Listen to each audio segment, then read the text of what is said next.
First tonight, police are looking for this man after he was caught on a surveillance camera waving weapons around in a Salt Lake neighborhood.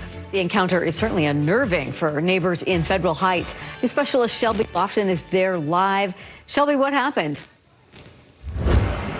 Yeah, Deanie, in that video, you see the man with a gun waving his arms around in the air. People who live off that alleyway said he was also carrying a machete that was about a foot long, and they say they don't recognize this guy carrying around the weapons.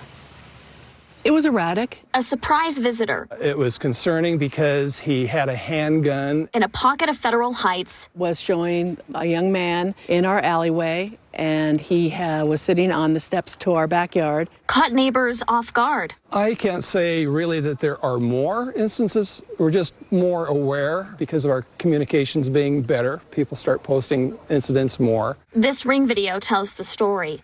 The neighbors whose houses back up to this alley asked we not show their faces on camera.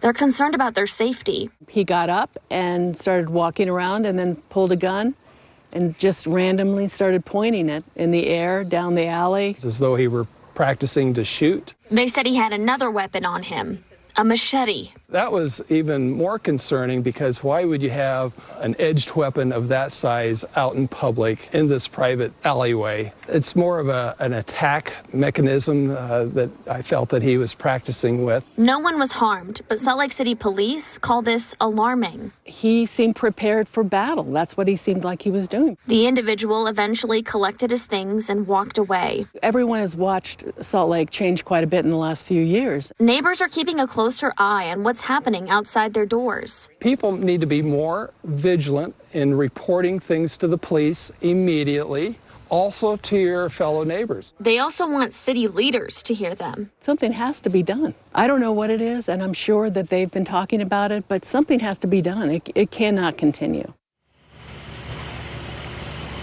And I talked with Salt Lake City Police, and they say these neighbors did the right thing. If you see something, say something, but also stay safe. They said they're still looking for this person, and they're asking for everyone's help. Back to you. Well, you can certainly understand the neighbor's concern. Shelby, thanks.